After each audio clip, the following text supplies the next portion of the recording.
La globalización está en la cuerda floja. ¿Estamos en las puertas de la desglobalización o la globalización está tomando nuevos caminos después de la pandemia y con la guerra entre Rusia y Ucrania?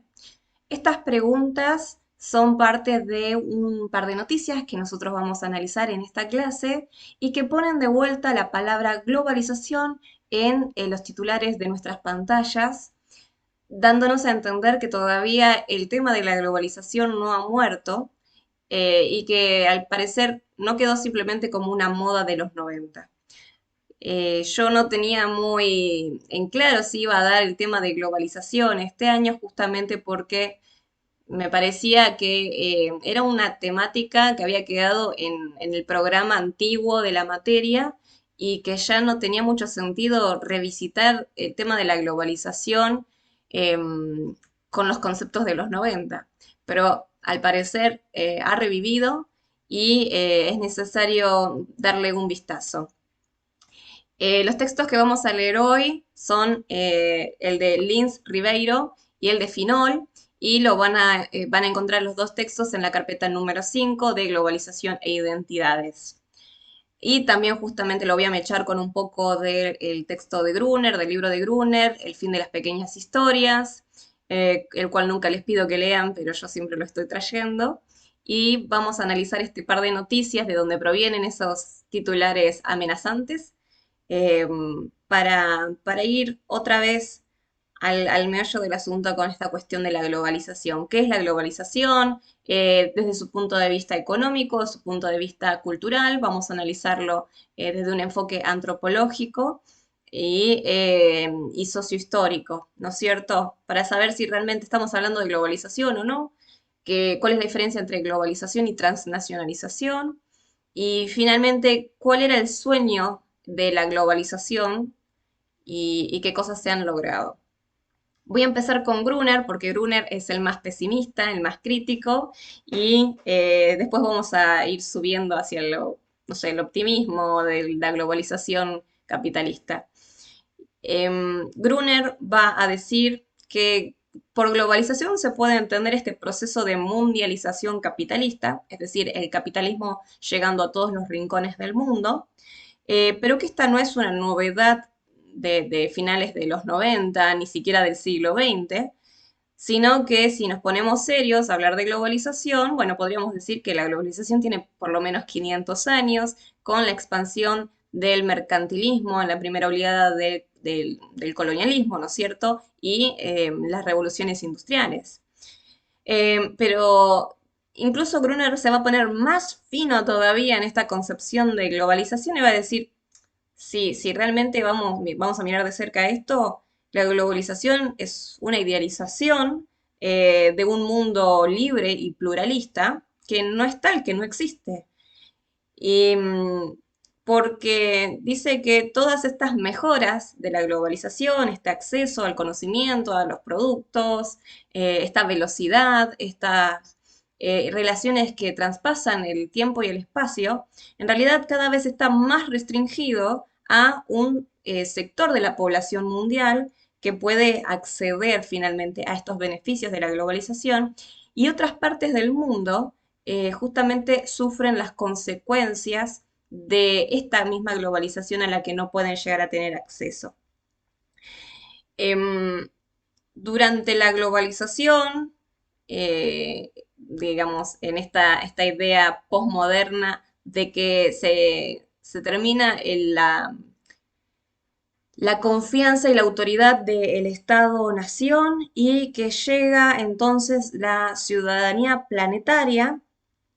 Bueno, justamente para Gruner esto es una ilusión. Esto no pasa porque hay todo lo contrario, un reforzamiento de las fronteras y mecanismos estatales para restringir la circulación de los sujetos. Es decir, en esta era donde supuestamente todos podemos ir a todos lados o comunicarnos con quien queremos, es una era donde más restricción hay para poder salir de nuestro país, cruzar fronteras o incluso consumir información de otros lados, teniendo vetado el acceso a la información y el conocimiento que se producen en otros lugares también. Em, Gruner va a decir que sí existe una verdadera globalización, que es la homogenización del capitalismo. Una homogenización del discurso dominante en la búsqueda de una unidad sin fisuras bajo los mandos de la lógica del mercado. Bueno, esto también puede resultar bastante pesimista, crítico, así que, bueno, vemos otras cuestiones eh, relacionadas con la globalización que van a romper con esta cosa tan eh, amenazante de la globalización, pero bueno, ya sabemos lo que es, ¿no? Tampoco vamos a idealizarla, vamos a equilibrar entre el pesimismo absoluto de lo que es la globalización para Gruner y la ideal globalización que rompe fronteras y que nos incluye a todos, porque bueno, finalmente a dónde estamos todos incluidos en el capitalismo y este capitalismo necesita la fragmentación en nichos de consumo, la competencia entre nosotros y una estructura profunda de desigualdad para poder sostenerse. Así que bueno, esto es todo. Vamos a seguir con Lins Ribeiro. Lins Ribeiro, el texto de Lins Ribeiro, eh, creo que se llama Globalización y Transnacionalización, dos caras de la misma moneda.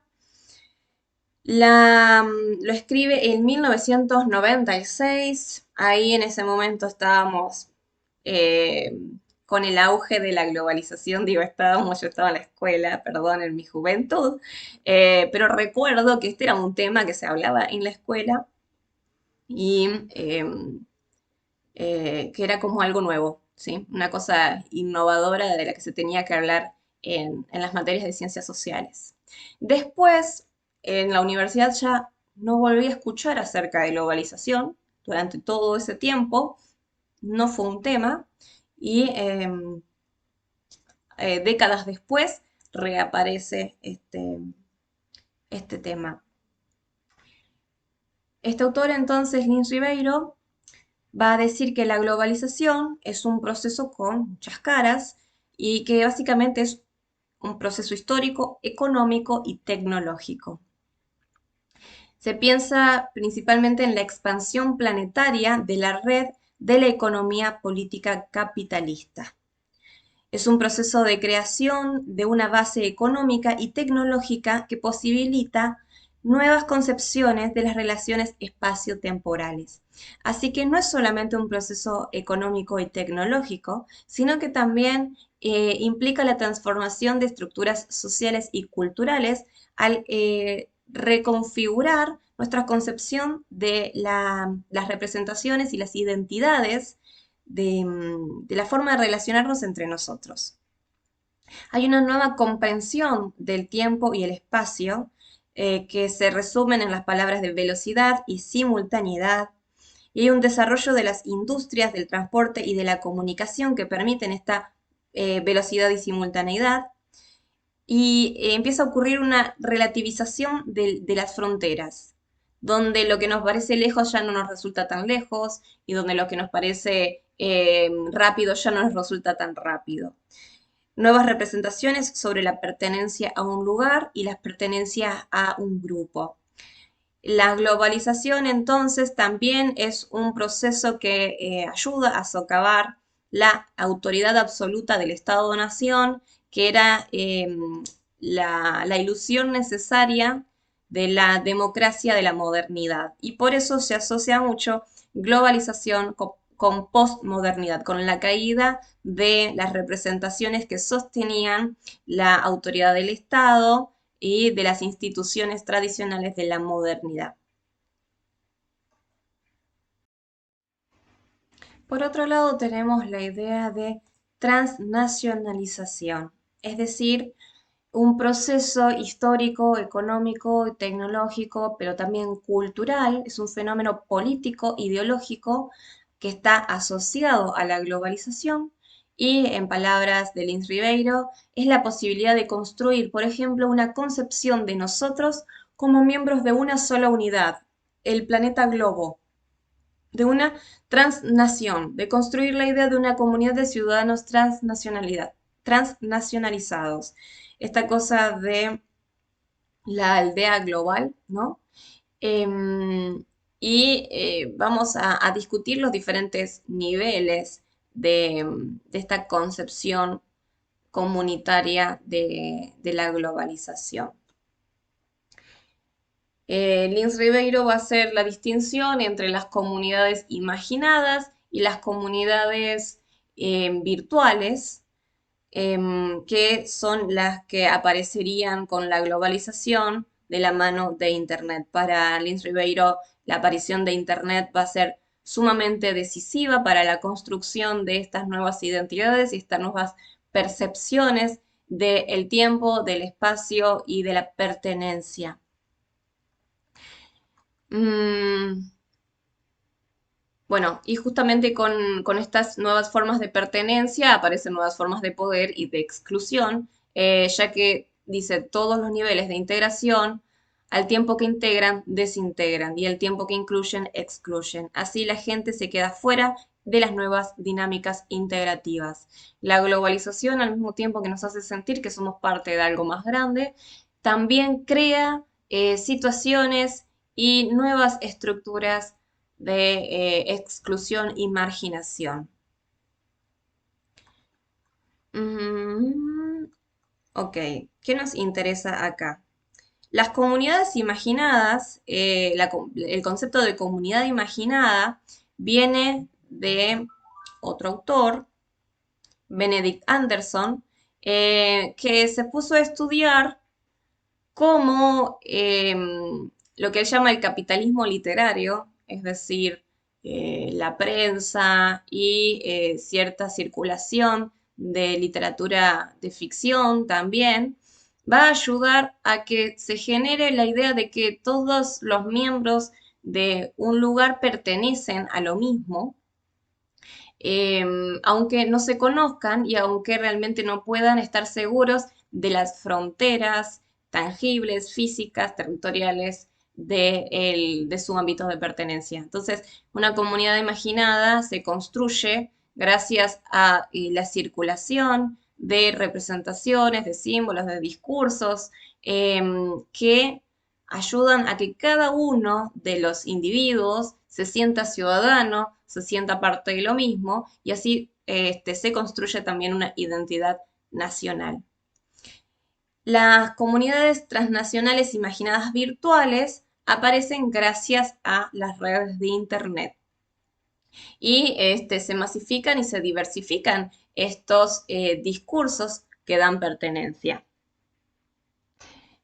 Para el autor entonces, Internet se ha convertido en el más poderoso medio simbólico transnacional de intercambio de información y de comunicación interactiva. Esto recuerden que se está diciendo, bueno, a mediados de los años 90 todavía no existía Facebook, no había nada de redes sociales y esto simplemente era como un sueño y una amenaza al mismo tiempo, porque las comunidades virtuales no eran ni tangibles ni abstractas y se sentía, se creía que las personas, los individuos, empezaban a perder su sentido de la realidad y de su sentido de pertenencia también, aparejado a esta creciente hiperindividualización de la nueva era de consumo de la cual habla Lipovetsky, ¿no?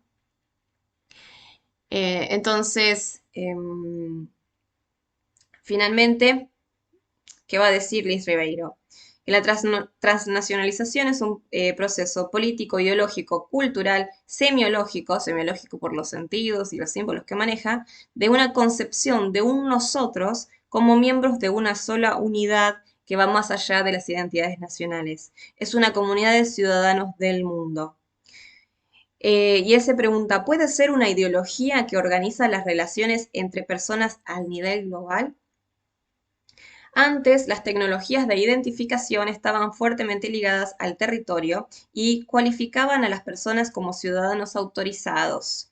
Es decir, teníamos toda una serie de tecnologías de identidad, como por ejemplo el DNI, ¿no es cierto? Y el pasaporte, pero también otro tipo de construcción burocrática que nos daba identidad solamente en nuestro territorio. Eso sigue existiendo así, ¿no es cierto? Nosotros no podemos ir a otro país y ser ciudadanos automáticos de otro país porque no estamos autorizados como ciudadanos fuera de nuestros territorios. Pero con la idea de la transnacionalización y las comunidades virtuales, nosotros podemos pertenecer a grupos que no son grupos nacionales y tener nuestra validación como usuarios y consumidores en la comunidad virtual.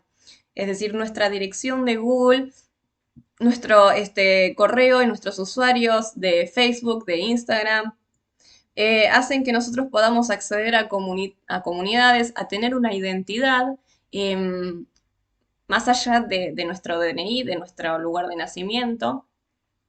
Y entonces, en este sentido, se rompería un poco este dominio político territorial del Estado sobre nuestras identidades.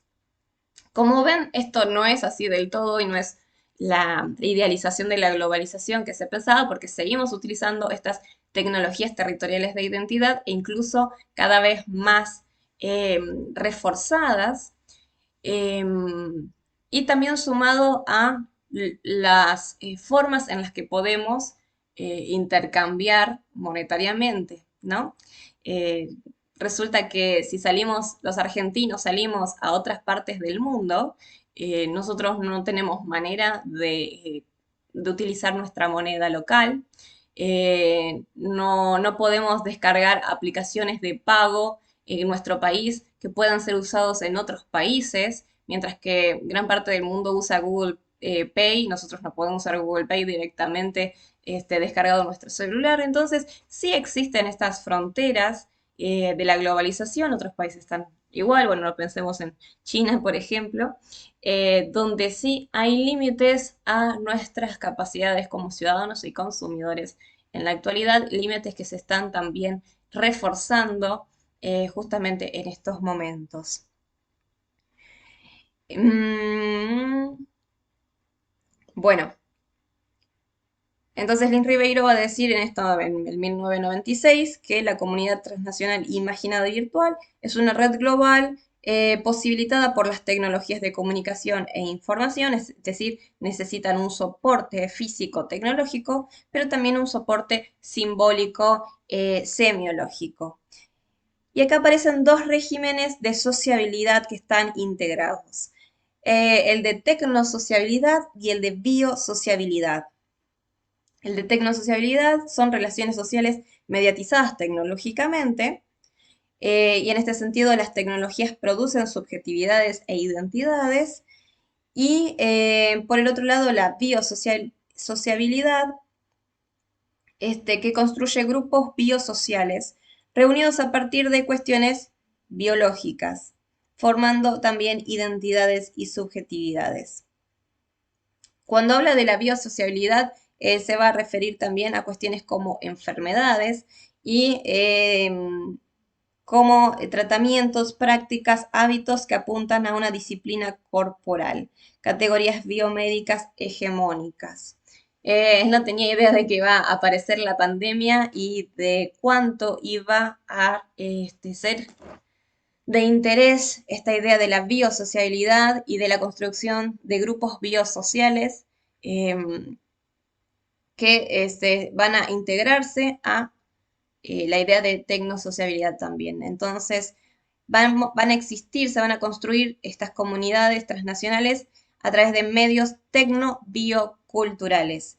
Aparecen nuevas concepciones del cuerpo, nuevas concepciones de la intimidad, de lo propio, de lo común, de lo que es moral y de lo que es inmoral, de lo que es privado y de lo que es público, de la forma en la que nos relacionamos físicamente.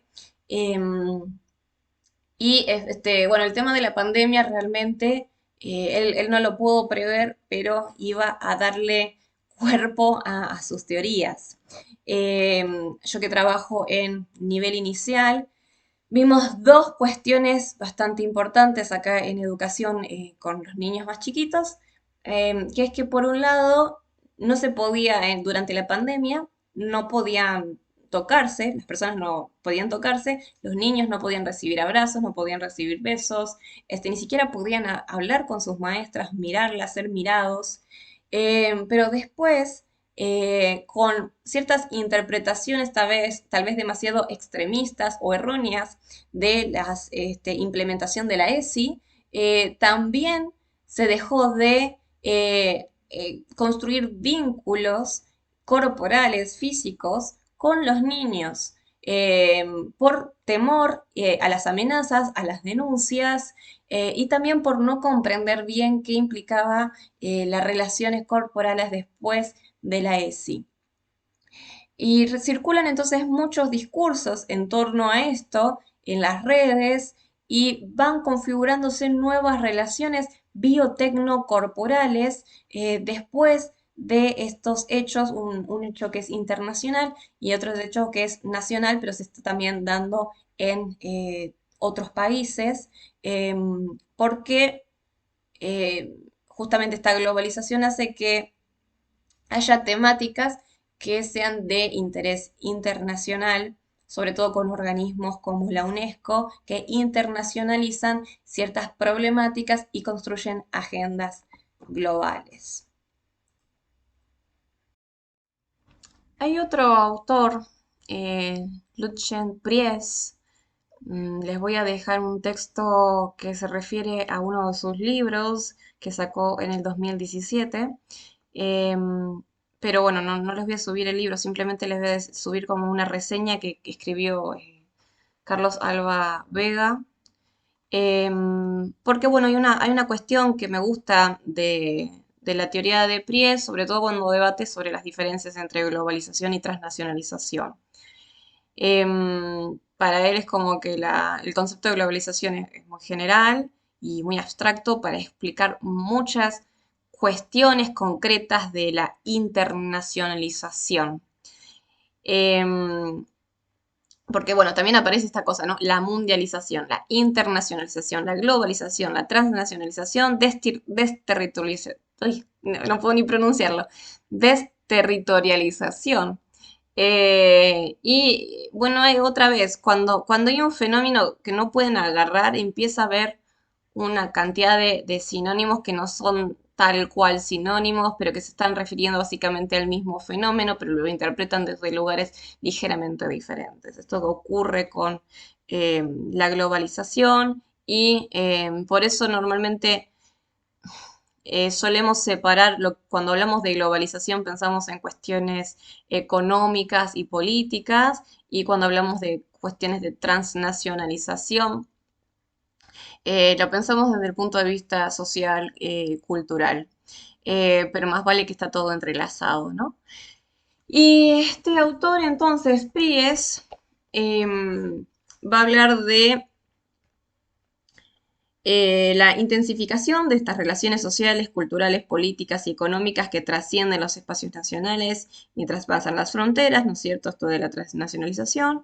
Pero él va a decir, no somos víctimas parejas de las fuerzas globalizantes o de las grandes corporaciones.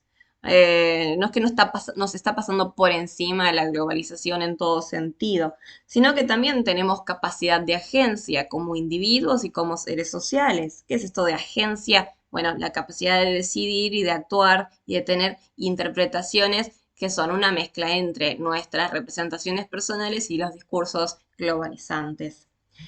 Em, en esta transnacionalización no hay un centro de poder claro, no se teje la autoridad entre estados, y lo que va a decir es que en la transnacionalización se conectan localidades precisas. O sea, prácticamente es una conexión a veces entre ciudades. Esto se puede ver a nivel micro, macro y medio, ¿no? Micro, medio, macro.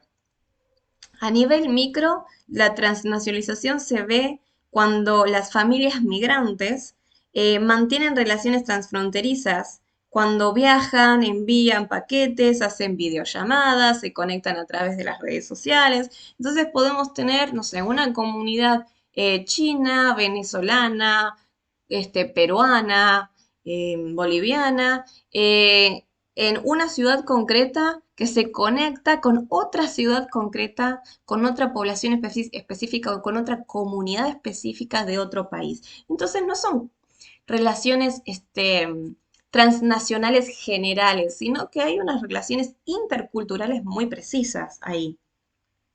Entonces, los migrantes construyen campos sociales en sus prácticas cotidianas y se van construyendo también modos de vida transfronterizos.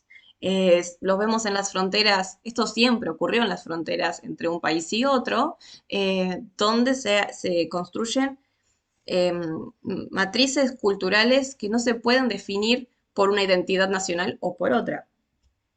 Entonces, las relaciones transnacionales no están desterritorializadas, no son absolutamente virtuales, abstractas, sino que tienen realmente su correlato físico territorial.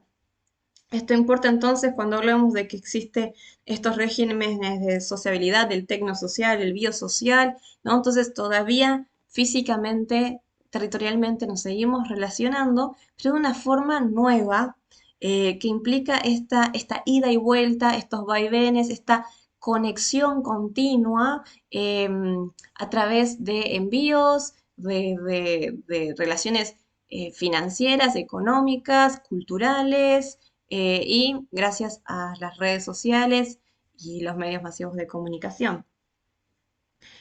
Entonces, las localidades concretas están ganando gradual importancia en esta era de la globalización. A un nivel medio, él va a hablar de empresas transnacionales. Una empresa que proviene originalmente de un país y que se instala en otro país. Entonces no es una comunidad de inmigrantes, de individuos o de familias, sino ya estamos hablando de estructuras institucionales, pero obviamente estas estructuras institucionales tienen una cultura particular, una forma de manejarse, y cuando llegan a su ciudad de origen, a la ciudad de destino, transforman las estructuras sociales y culturales también de la ciudad de destino. Y al abandonar a su propio país, también generan conmoción en el territorio que dejan atrás. O también esto ocurre con las ONGs y estas organizaciones internacionales que van de país en país, pero realmente no pertenecen a ninguno. ¿Cómo regulan los estados a estas empresas transnacionales o a estas organizaciones sin fines de lucro que no pertenecen realmente a ningún país o pertenecen simultáneamente a dos lugares diferentes? Y después tenemos los más conocidos niveles macro, que son estos acuerdos entre instituciones y países, la ONU, y bueno, el Banco Mundial, la Organización Mundial de la Salud, el FMI, todas las siglas que conocemos ya, la Carta de Derechos Humanos, eh, donde tenemos acuerdos internacionales y estos acuerdos internacionales también están restringidos por las leyes internas de cada región, de cada país, pero al mismo tiempo este nivel macro restringe la soberanía de los estados nacionales. Así que son las dos cosas. Por un lado, los estados nacionales que entran adentro de estos regímenes macroglobalizantes, se homogenizan en cuestiones socioculturales y de nuevos paradigmas, como por ejemplo el paradigma de la inclusión y de la diversidad en clave de derechos, que tiene que estar en todos los países de la ONU. Em, pero al mismo tiempo cada país puede generar políticas públicas diferenciadas y específicas de acuerdo a sus contextos. Así que nada es tan globalizante ni nada es tan local. De ahí viene esta idea de lo local que ya quedó un poco vieja y la vamos a ver tal vez en la próxima clase. Ok. Me voy a ir entonces al siguiente texto, al de Finol, porque el Finol habla de finalmente globalización y vida cotidiana, o sea, nos vamos a ir bien a lo micro y de estos eh, microprocesos imperceptibles donde se construyen estas estructuras simbólicas de poder entre lo global y lo local. Bueno, continuando con el texto de Finol, que fue escrito en el 2006, también obviamente tiene su tiempo ya, es todo lo que estábamos diciendo, que el tema de la globalización como un fenómeno para ser estudiado y para ser analizado desde las ciencias sociales, fue un auge a finales de los 90 y a principios del 2000, pero después hubo silencio. Así que estos son como los textos que nos quedan para analizar. El texto de Finol es interesante porque es una perspectiva latinoamericana y que nos muestra cómo en la vida cotidiana de poblaciones locales, de países latinoamericanos, sobre todo andinos, em, donde al parecer es como que no llegó a penetrar la globalización de la misma manera que en otros países desarrollados, vemos diferentes tipos de estrategias de interacción con los discursos y los símbolos eh, y todo tipo de bienes simbólicos que circulan con la globalización paralelamente a la expansión del mercado capitalista. Entonces, Finol va a hablar de una direccionalidad en el intercambio de contenidos. Esta globalización donde se supone que puede ir todo a cualquier parte del mundo, no es tan así, sino que ya tenemos estructuras de poder y se mantienen estos vínculos desiguales y asimétricos donde hay territorios, estados, grupos específicos de poder que tienen una mayor capacidad de vehicular en este caso significados desde el centro a la periferia, de la misma manera que mantienen el poder desde el centro a la periferia, también con el intercambio de bienes y servicios. Él va a manejar varios ejemplos, como por ejemplo el contenido en inglés de entretenimiento. Esto es obvio, hay mucho más para consumir en inglés y de hecho somos más propensos a consumir nosotros en Latinoamérica cosas en inglés que en otras partes del mundo consumirían algo en español o en nuestro dialecto rioplatense, por ejemplo. Em, y él va a decir que esta vehiculización desigual, esta direccionalidad de intercambio desigual, es una imposición progresiva. Pero que en esta imposición progresiva se pueden dar diferentes formas de relación, en donde aparecen negociaciones, tensiones, donde el mismo grupo también decide dónde y cuándo consumir ¿cómo se dice? Ese contenido, que principalmente es contenido de entretenimiento y de las industrias culturales. Algo que bueno, obviamente está aparejado con el tema de la globalización y los medios masivos de comunicación, es la cuestión del espectáculo como un orden cultural definido por lo espacial y por lo visual. Entonces él va a decir que la vida pública y cotidiana está construida en torno a la imagen, ¿no? Esto que veíamos que va apareciendo paulatinamente a mediados del siglo XX, ya se iba a dar a finales de este mismo siglo de una forma ineludible. Entonces Finol va a decir que hay como una inflación visual sistemática y una imposición de lo visual del mundo y esto no hace más que aumentar y aumentar con las redes sociales, con los videos, con TikTok, donde se va perdiendo la importancia del contenido, por ejemplo, escrito, eh, con preeminencia el contenido audiovisual. Tal es así que justamente ahora en la educación es más probable que todos estemos esperando videitos para estudiar y no textos para leer. Esto justamente hace de una configuración sociocognitiva diferente del sujeto, de una forma de interactuar con el contenido muy diferente, una forma muy diferente de producirlo. Em, pero también esto no quiere decir que seamos completamente pasivos a la hora de consumir, sino que los actores sociales, va a decir él, reproducen y adaptan la direccionalidad cultural global y la transforman en microdireccionalidades cotidianas con nuevos sentidos. Entonces, en este nivel micro del que estaba hablando Pierce, que yo les decía del otro Pries, perdón, eh, de ese otro texto que también les voy a dejar en la carpeta, sobre lo transnacional y los diferentes niveles, el nivel micro, medio y macro. En este nivel micro es donde realmente se dan procesos interculturales e intraculturales de reconfiguración donde hay tensiones y rupturas.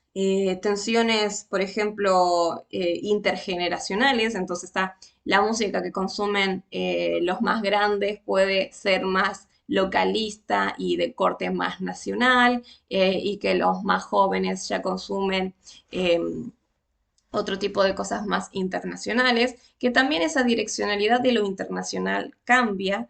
En el momento en el que está escribiendo Finol era predominantemente inglés, pero ahora nosotros estamos viendo, por ejemplo, el poder que está teniendo el consumo mediático de contenido asiático, eh, con Corea a la cabeza, le ganó a Japón con el anime, ahora aparece Corea con las telenovelas y las bandas y toda una forma de consumo visual estético proveniente de Asia, así con nuevos hábitos adaptados a nuestras poblaciones occidentales.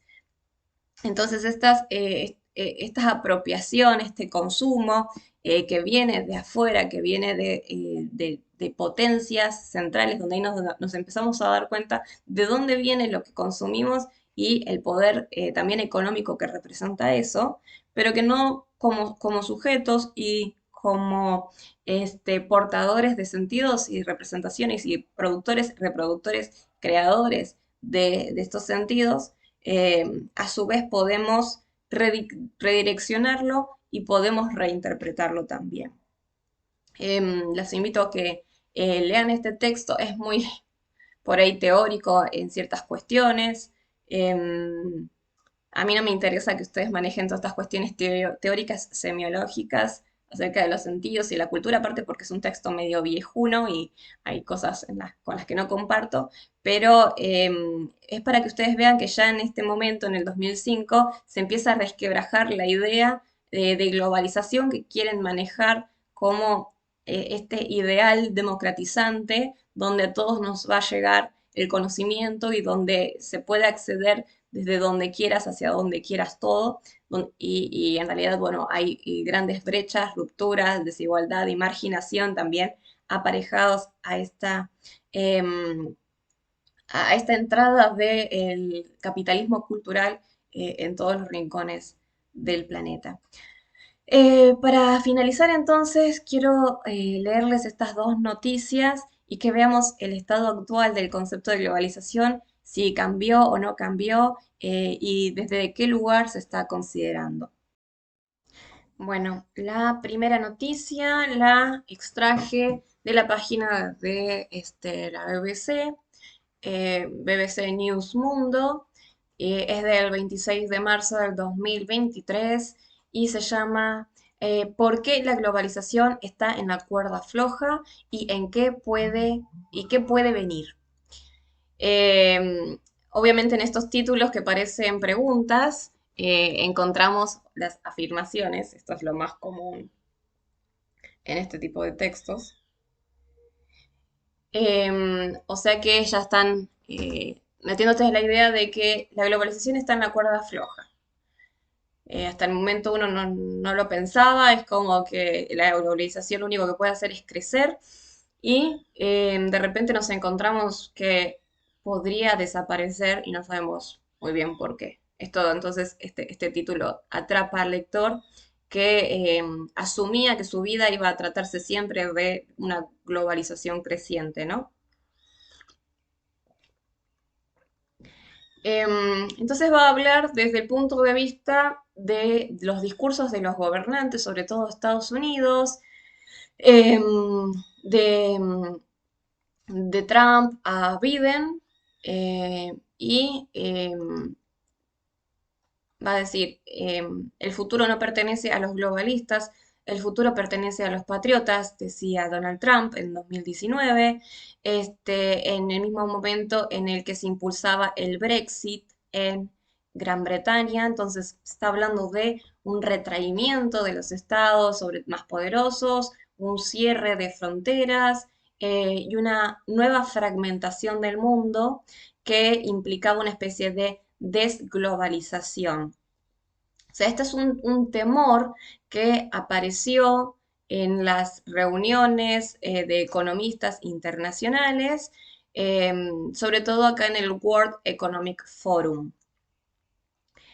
Em, y bueno, ¿por qué estos temores? Dice la noticia, ¿no? Estamos realmente ante las puertas de la desglobalización. ¿Y qué implicaría la desglobalización? Entonces, bueno, te hace acá un recuento de lo que sería la globalizazación, diciendo que, así muy tajantemente, la globalización comenzó en los 90. eh, Realmente este proceso del cual se está hablando económicamente tiene mayor relevancia, tiene su pico de relevancia y visibilidad en los 90. No quiere decir que empezó en los 90, como ya vimos con Gruner. Esto podría haber sido desde hace 500 años atrás, si nos ponemos finos, o realmente nunca considerar la palabra globalización porque el Homo sapiens está globalizando desde que salió de África, así que qué sé yo, ¿no? Pero bueno, hablamos de un proceso preciso que implica que las personas y los bienes se mueven fácilmente a través de las fronteras, o sea, más fácilmente que antes, gracias a un aceleramiento del desarrollo tecnológico, de los transportes, de los medios masivos de comunicación, de Internet, etcétera, etcétera. Y ellos van a decir que principalmente es un concepto económico. ¿Qué implica esto? Que toda esta parte cultural que estuvimos viendo con Finol, eh, acerca de cómo se van relacionando estas microestructuras simbólicas de poder, ellos como que no consideran esa parte y siempre están pensando desde el punto de vista económico la globalización, con lo cual siempre nos quedan estos análisis truncados. Entonces ellos van a pensar en la integración de los mercados, el comercio y las inversiones con pocas barreras para frenar el flujo de productos y servicios entre naciones.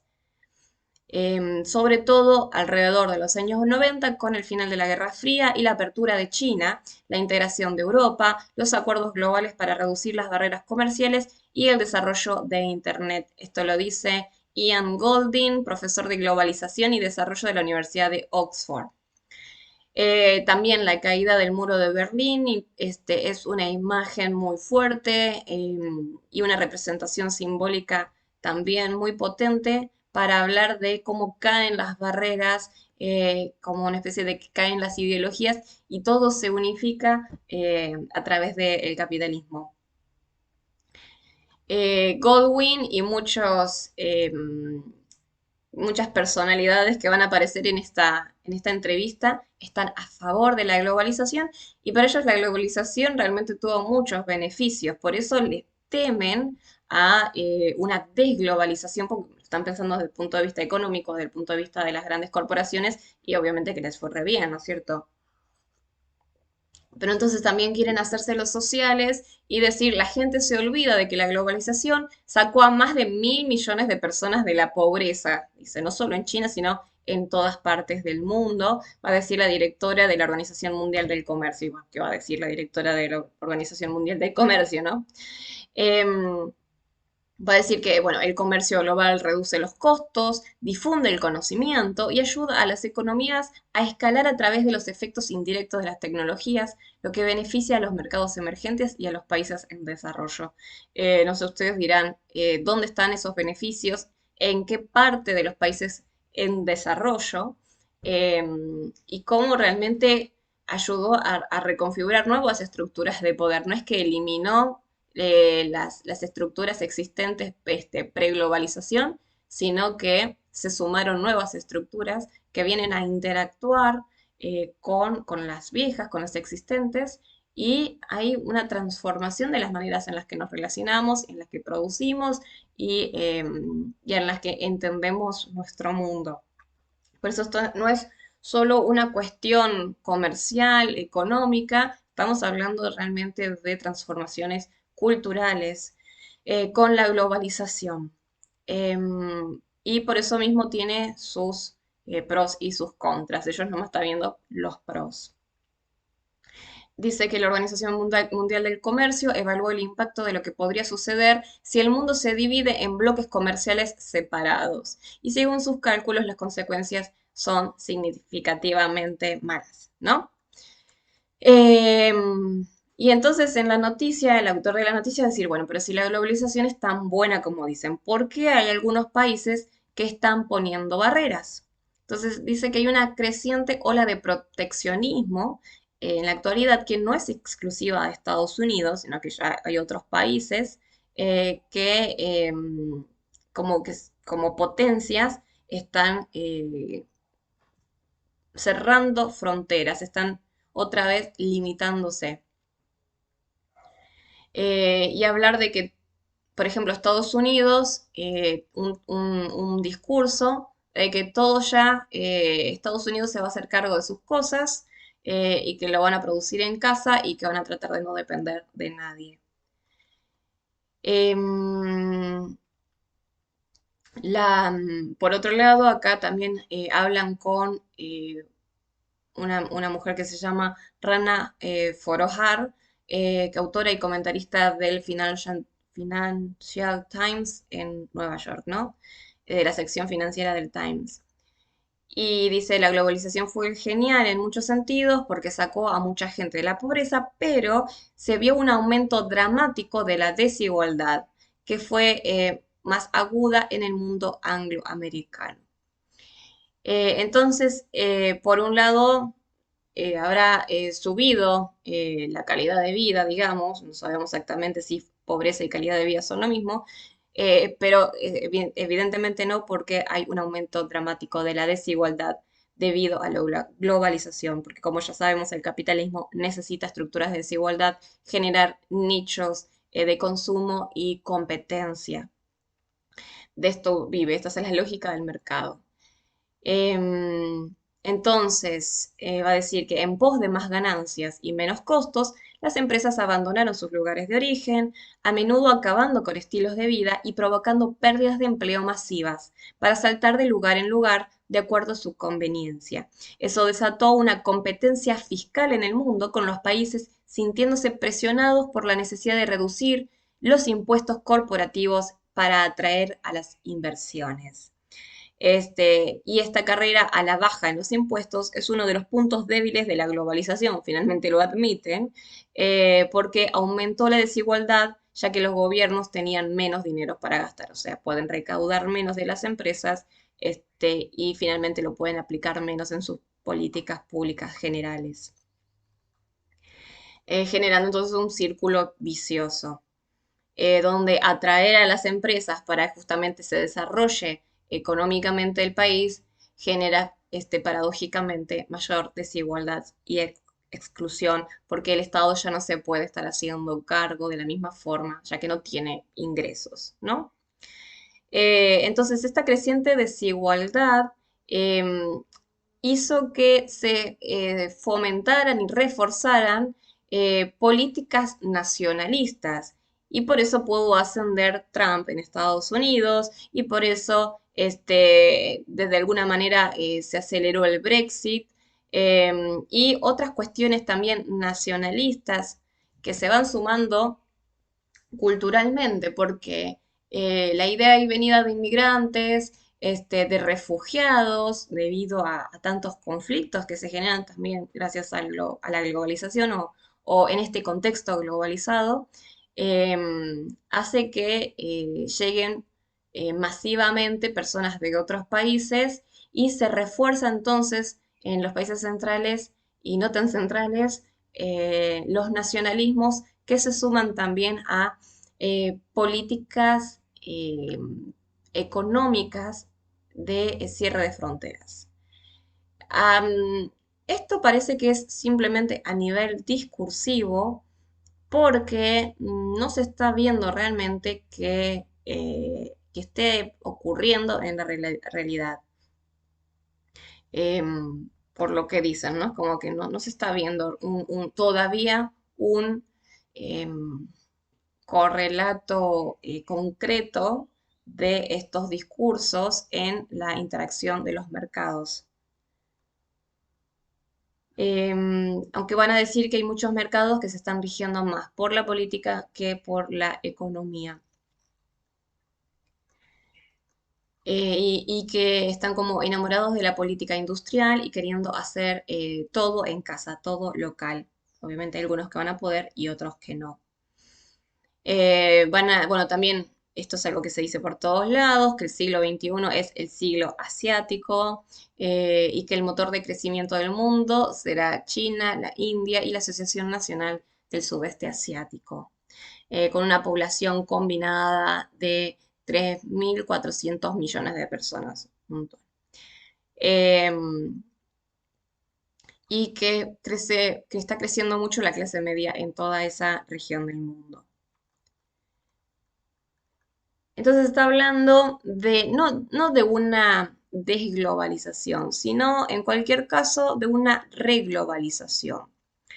Eh, Van a decir que los datos comerciales del comercio de mercancías no están mostrando una fragmentación. El comercio entre China y Estados Unidos, entre China y la Unión Europea, parece que sigue siendo bastante sólido hasta ahora. Entonces, por un lado están estos discursos nacionalistas, pero en los números, en el mercado, todo este intercambio fluye eh, como siempre. Lo que entonces quieren no es desglobalizar el mundo, sino más bien reglobalizarlo o hacer una globalización más inclusiva. Y acá está la otra vez el doble filo de la palabra inclusiva. ¿Qué quiere decir?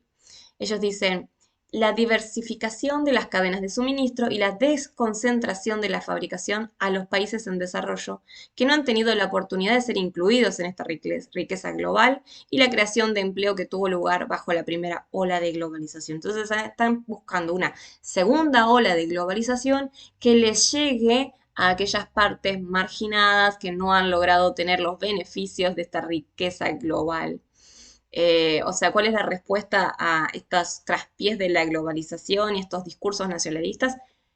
Una hiperglobalización, llegar más, con más fuerza a las partes del territorio donde todavía no se estaba globalizando.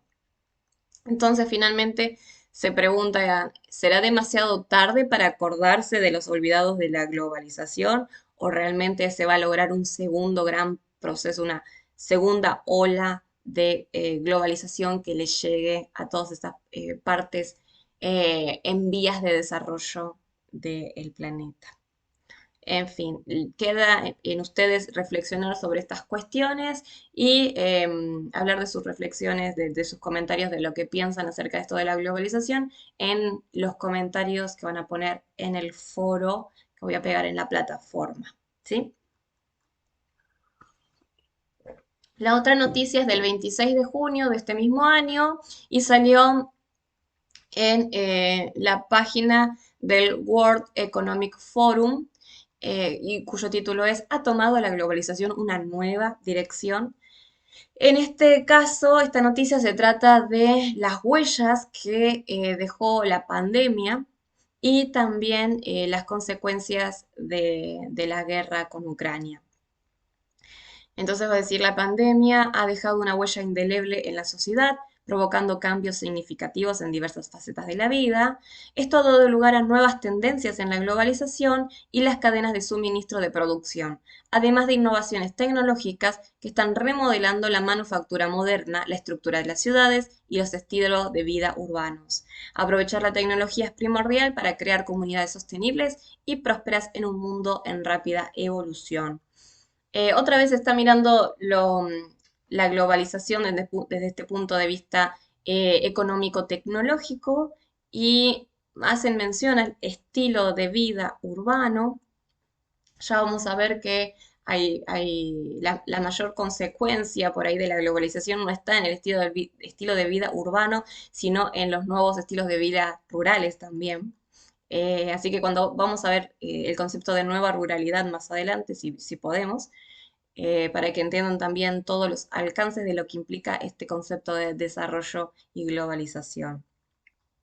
Entonces, esta noticia va a decir que hay nuevas tendencias en la globalización, siguiendo un poco lo que estaban adelantando en la noticia anterior, que esto de la reglobalización o una hiperglobalización, donde la cosa es intensificar. Estas nuevas tendencias están caracterizadas por ciudades conectadas y modularizadas, capacidades independientes en el trabajo y la manufactura y el fomento al intercambio de información y conocimientos. Esta tendencia hace gran hincapié en la creación de comunidades autosuficientes que pueden prosperar incluso frente a crisis mundiales. Mediante tecnología avanzada, las ciudades modularizadas establecen redes interconectadas que facilitan el intercambio eficiente de recursos, conocimientos y servicios entre distintas regiones. ¿Dónde van a estar estas ciudades autosustentables, autosuficientes, con estas facilidades de interconexión?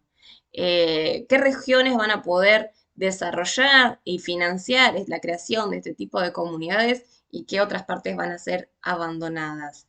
¿Realmente es una nueva tendencia de la globalización o es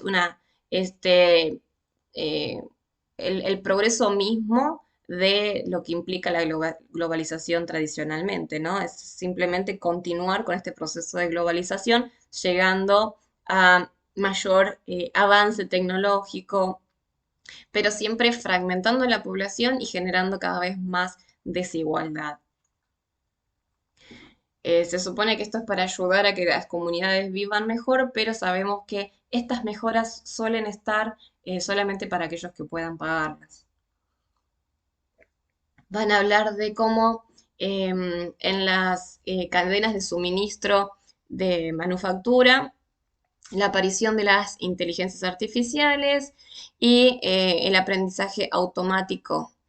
Dice, la IA ha logrado avances importantes en la mejora de la eficiencia y la productividad de los procesos de fabricación y la automatización inteligente facilita el mantenimiento productivo, los avances de la robótica, Internet de las cosas, impresión 3D, un montón de cuestiones que aceleran los ciclos de producción, se les hace más rentable a los productores y permiten la personalización, es decir, fragmentar aún más los nichos de consumo.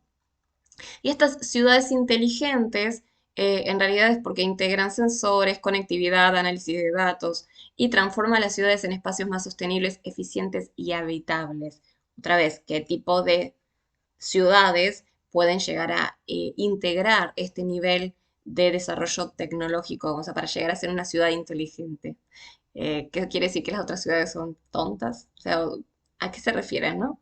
Ya sabemos que estamos hablando de la automatización tecnológica y este, que supuestamente esta automatización tecnológica le va a dar más lugar, espacio al individuo para que pueda desarrollarse en otras áreas, tal vez otras áreas no productivas, como el ocio y el entretenimiento, o hiperproductivas. Por ejemplo, dice en lo que respecta al lugar del trabajo, la tecnología ha dotado a las personas de mayor independencia y flexibilidad.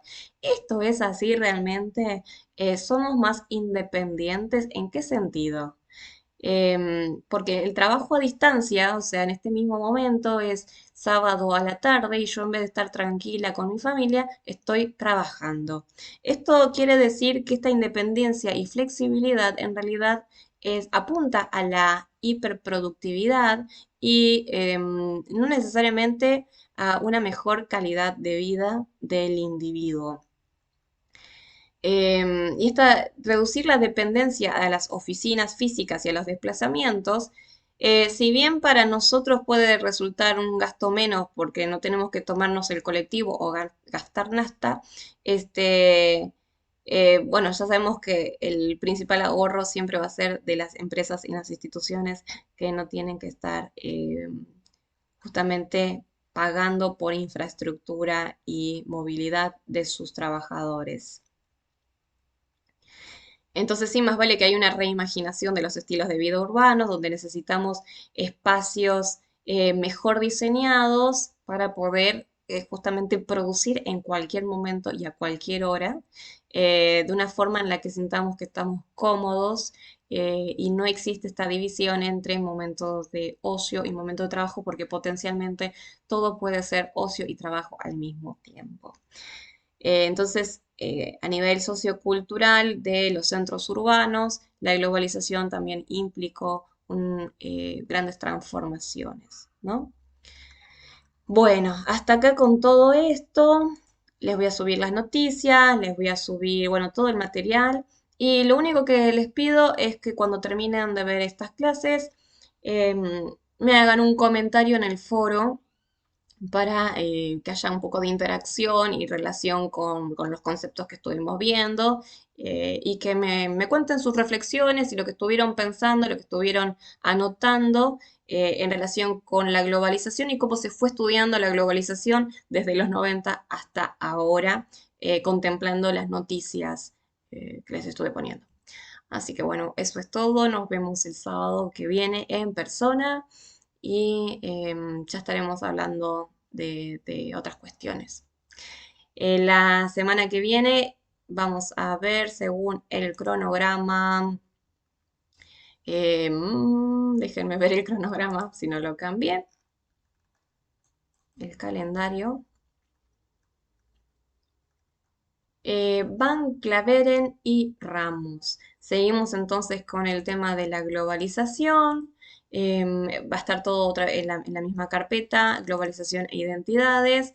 Van Claveren va a hablar del retorno del regionalismo latinoamericano y Ramos va a hablar de la construcción de la identidad latina en contexto global. O sea, nos vamos a meter bien en esta cuestión situada de la globalización en el contexto latinoamericano. Bueno, ahora sí, eso es todo y nos estamos viendo